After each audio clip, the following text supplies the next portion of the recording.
it together. He's an author. He's a lecturer. He's a brilliant historian. He is so cool to come here on Wednesdays, and he also is a podcast host himself. More on that in a moment. How about it for John Rothman? John, you of the Around the Political World with John Rothman podcast, and I know you're doing some other stuff too. We'll get to that in a moment. I want to ask you about this thing that's going down in North Dakota. In North Dakota, they've actually put it on the ballot, John. They've put a limit on the age for someone going to Congress. They are going to vote on that in North Dakota. Speak to that for me. Should there be a limit, an age limit on serving? Absolutely not. I'm absolutely opposed to it. Just as I might add, I'm opposed to an age limit for radio talk show hosts.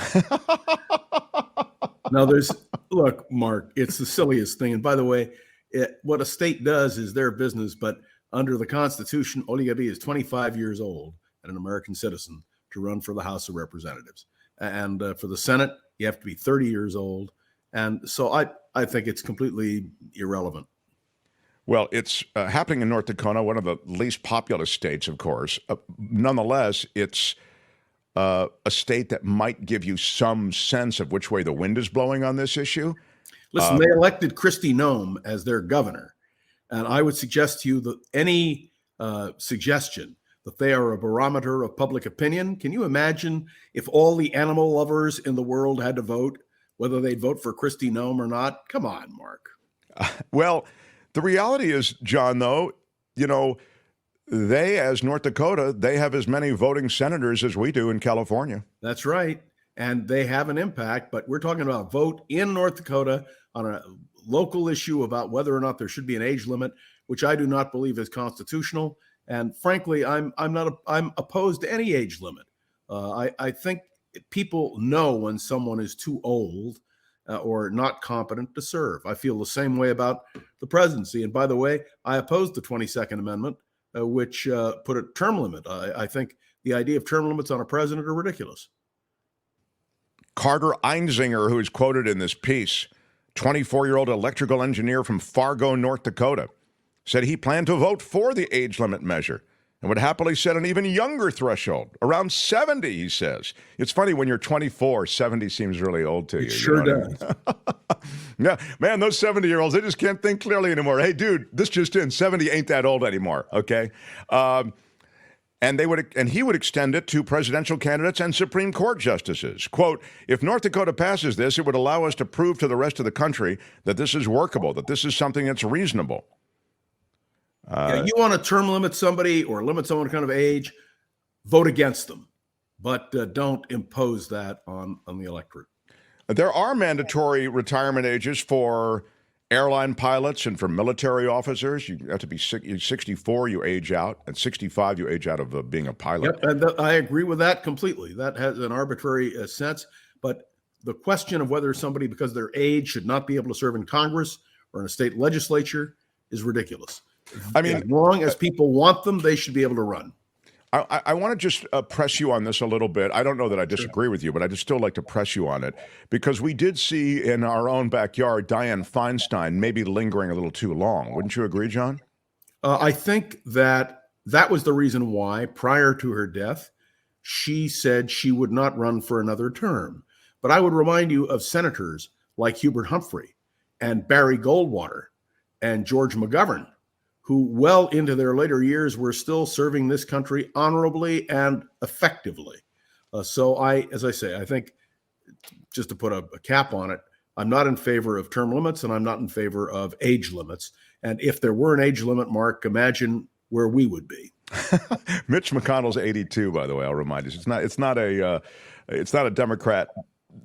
Democratic exclusive thing. It's not party specific. Yeah, North Dakota hasn't elected a Democrat in years, so right. So they're dealing with old GOP.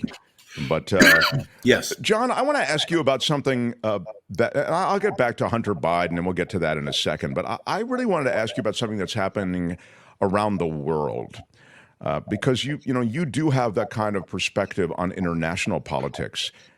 The rise of the far right in European politics. We've seen it in France. The European Union elections this week. There you go. Hungary, of course, is already that ship has sailed, I feel. But speak to me about what's happening in Europe and the rise of the far right. Why and how? It's scary as all get out. The idea that the right would triumph in Europe after Hitlerism, fascism, Nazism is astounding to me. But it's part of a reaction. Remember that prior to World War II, the right in Europe coalesced against communism, against Russia, and it became a right versus left issue.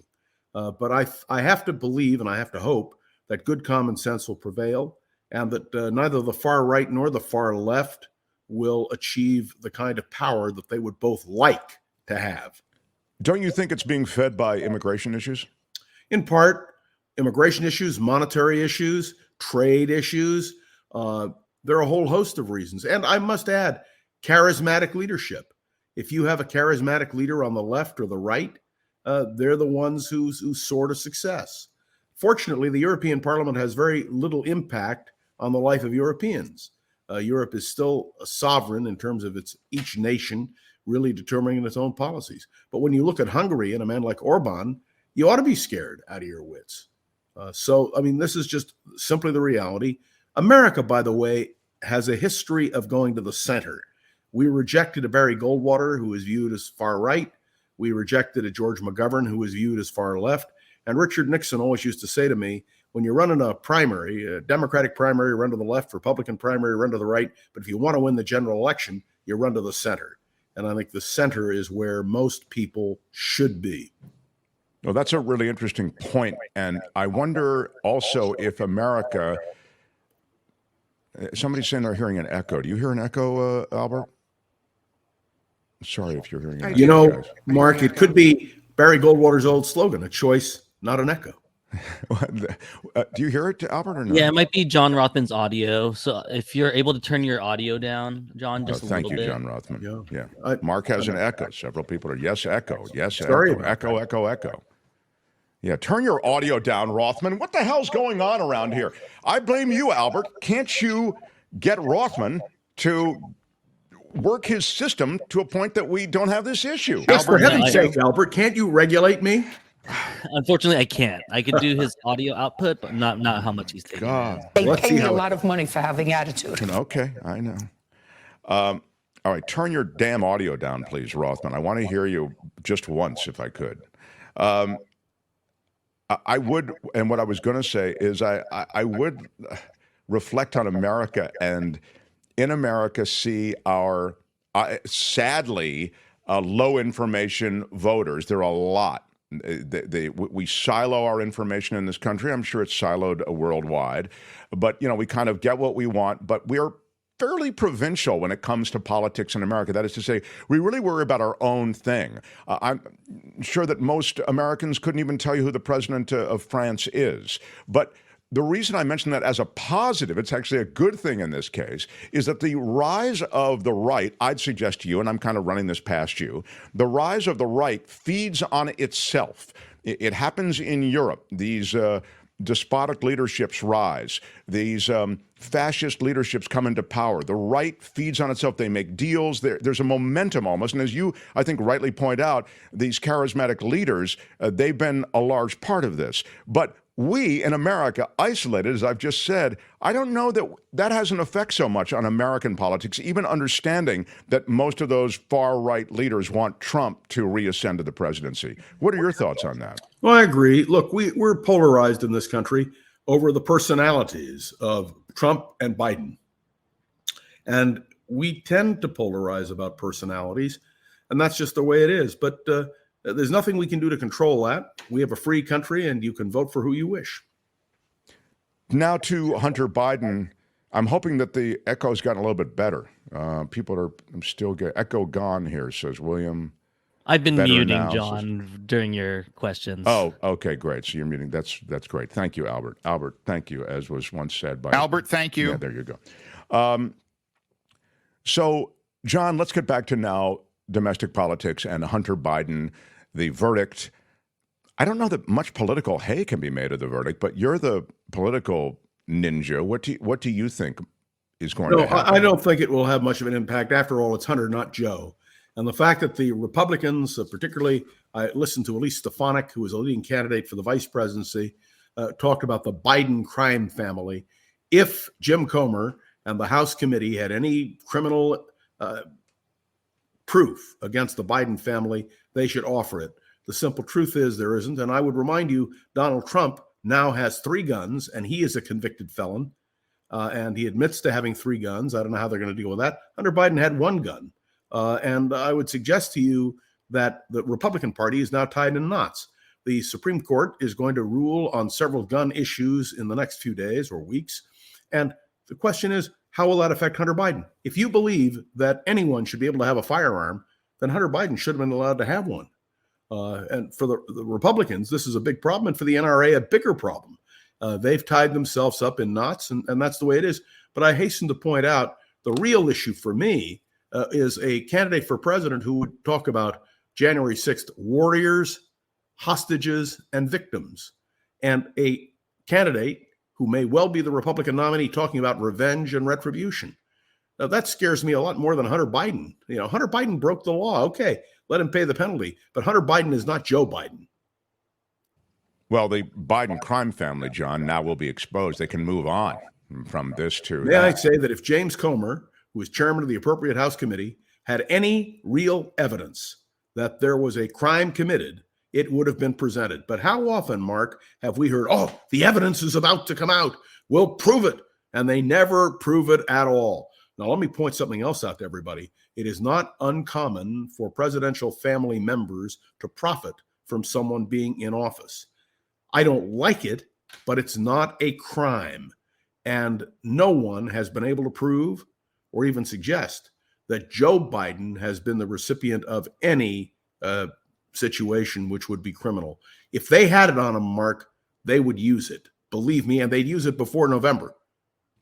John, the Jim Jordan-led Judiciary Committee in the House, they want Merrick Garland to release the recording of Joe Biden, the transcript of which we've already seen, in the conversation about the transcript, and you would point out what they want to do is have the House of Representatives, and they're working on it now, and maybe Kim can update us if something happened while we're on the air. They want the Attorney General of the United States to be reprimanded, to be censured. And all I can tell you is it is not going to happen. Frankly, there are enough Republicans who I think won't vote for this that it will die. Should it happen? No. He is not in contempt of Congress. That's the question of contempt. Why weren't the actual audio turned over? The transcripts were turned over. And it was the feeling that the Republicans would take that audio and chop it up and misuse it. And all I can say is the Republicans have everything they need. And if they want to move contempt, let them. Would not be the first attorney general who has been held in contempt. Bill Barr was held in contempt, I would remind you. And other attorney generals over the years have been held in contempt. Doesn't mean anything. It's a meaningless gesture by the Republicans. I frankly listened to the Attorney General Merrick Garland the other day. They attack him mercilessly and without foundation. And whatever you think of Merrick Garland, he didn't overreact. He just took it, said, okay, prove it, go ahead. And they were unable to do that. They did the same thing this last week to Dr. Fauci. I listened to both hearings with horror. It reminded me, if I may be so bold as to say, of Joseph McCarthy and his bullying tactics. Look, if you're chairman of a committee, you have to act responsibly. Comer is chairman, and he ought to act responsibly. And of course, they're not. And that applies also to the chairman of the Judiciary Committee, Jim Jordan. These kinds of absurd statements are really dangerous. It's always rich to me when the Republicans attack Merrick Garland, because I see Merrick Garland as one of the weakest AGs you could possibly? I'm sorry. He is okay. not a weak AG. He has took been a forever to appoint Jack Smith. It's his slow walking of Jack Smith's appointment that's led us to this point. No, I'm sorry. I disagree with you completely. It is not slow walking at all. The question is, can you hear these cases? They are being slow walked because of an appeal to the United States Supreme Court. Merrick Garland has no control over that. They are being slow walked because of an appeal to the Supreme Court now. But if you had started it 18 months prior, then this Supreme Court delay still would have been fine. He's slow. He didn't appoint the special counsel, John, until after the J6 presentation that we all saw. Go ahead. Decision. It was a decision not to pursue it until there was a body of evidence. And Merrick Garland made the correct decision not to proceed until the House of Representatives concluded its January 6th report. Precisely the right thing. You know who's foot dragging on all this? Donald Trump's lawyers, who will bring up every single objection. But mark my words, Mark, the real challenge will be in the next few weeks when the Supreme Court rules on the question of blanket immunity for Donald Trump. If there is no blanket immunity, this thing will slide forward, not till after the election, I'm sure, but it will go forward. But I want to emphasize this. Merrick Garland decided not to weaponize the Justice Department. He decided to follow procedure. He decided to wait for a thorough investigation from the January 6th committee. And it is Trump's lawyers, and yes, their appeal to the Supreme Court, which is delaying things. Donald Trump's whole method has been to delay. And I will make you a prediction. I think it's the safest prediction I'll ever make. And that is that if Donald Trump is elected president, he'll pardon everybody, as he says he will do. Do you understand? And I want people to understand this very clearly. We have never had a more corrupt approach to the presidency than the one being suggested by Donald Trump. Revenge, retribution, stalling. I don't put this on Merrick Garland. Merrick Garland has done exactly what he should do, which is why the Republicans are having a hard time pinning him down. They can't condemn him because he hasn't done anything wrong. What would have been wrong, and I'll say this up front, would have been if Merrick Garland had tried to weaponize the Justice Department. That would have been wrong. I love how we allow an attempted coup to go without any check from the Justice Department until this J6 committee presents its report. They're investigative arms of the Justice Department, John, as you know. They don't have to wait for the J6 report from Congress. It would have been the weaponization of the Justice Department. Merrick Garland has made clear that he will not use the Justice Department for that purpose. It's a weaponization of the Justice Department to investigate an attempted coup of the U.S. government. That's what Jack Smith is doing. And Jack Smith, by the way, is viewed as one of the ablest investigators. But Jack Smith can investigate. But as of now, he cannot proceed because the question has to be answered, is the President of the United States above the law? I get it, but there was no Jack Smith until the J6 House presentation, and there should have been 18 months prior. We go around and around on this. I love you, but I think we're not going to agree on it. Have moved quicker, and I would challenge you. I love challenging you on your own program to show me that path, because what Merrick Garland did was to ensure that he could not be charged with anything. And Donald Trump's lawyers purposely want to go to the Supreme Court. They really believe that they can obstruct all investigations, and they can't. And that was proven in New York. People asked, why didn't this whole thing move quicker? It moved slowly in order to make sure there were no mistakes and there was nothing that was reversible. I think the implicit countenance of the misdeeds of a chief executive as Rome burns, if you don't mind me using the parallel. I mean, that this attempted coup was a violent attempt. It was also, they attempted to undermine the law. They launched fake electors. All of these things were in evidence as a result of subpoenas that the Justice Department themselves could have served. They didn't need, you don't need the House Congressional Committee to get those subpoenas served, Look, John. Let's stop for a minute and think about this. Donald Trump calls the January 6th people warriors. He calls them hostages. He says they are victims. And Donald Trump was prepared to go to the end of the earth to prevent any investigation or charges. So what did Merrick Garland do? He appointed one of the ablest prosecutors around, Jack Smith.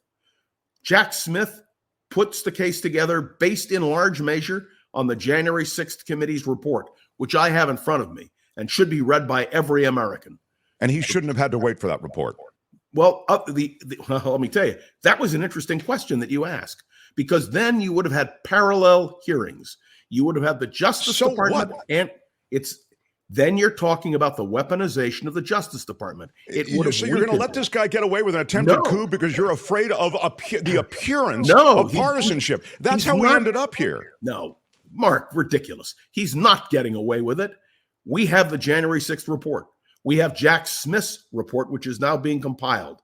We have the ability, if Donald Trump does not get blanket immunity, you will see those federal charges. But the point is, no one can say then that the process was subverted. The real challenge, despite Sam Alito's and his wife's rather eloquent taped conversation in which they prove their bias and their prejudice, or Clarence Thomas, who proves it repeatedly. I'm going to tell you, I'll make a prediction to you. When the Supreme Court rules on this, and I hope they do it quickly, I think there's an essential element to this. What you're going to see is at least two justices of the Supreme Court, Alito and Thomas, who I will predict will do everything they can to keep Donald Trump safe. I'm hoping that the other justices of the court will abide by the United States versus Richard Nixon. And I would remind you that you have in the case of Alito and Thomas, both of them declining to recuse themselves. My old friend Bill Rehnquist, who was an associate justice, recused himself in the United States versus Richard Nixon because he understood the conflict.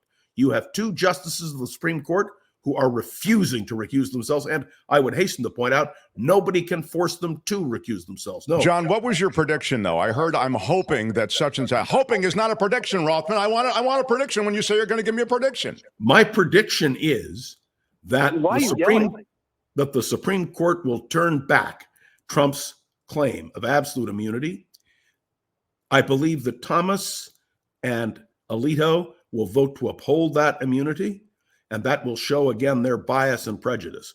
But no, Merrick Garland, I can tell you I've studied this meticulously. He has done precisely the right thing, and history will record that he did the right thing. Although I will agree with you on one thing, Mark, and I hate to agree with you on your own program. It's much too slow. They should have nailed Trump on January 6th right after it happened. But we have a procedure in this country. This whole conversation is just about that. That's what I just said. At the end of the entire thing, you agree with me. I agree with what the conclusion should be, but I'm telling you, you are disregarding the process. But let me point out, Mark Thompson is an authoritarian. He wants it done his way. But I won't do what Donald Trump would accuse you. I would never accuse you of being a fascist or a communist. He's around the political world with John Rothman is the podcast. He joins us on Wednesdays. We love you. He's our former colleague and a delightful visitor. He's also on The Voice of San Francisco. Check him out, The Voice of San Francisco with John Rothman. John, love you. Come visit again. John Rothman, everybody. Hi, it's Mark, and I thought that was great. Hit the notification bell. You'll know whenever there's a new video being dropped, and please subscribe to our channel to help us save the universe.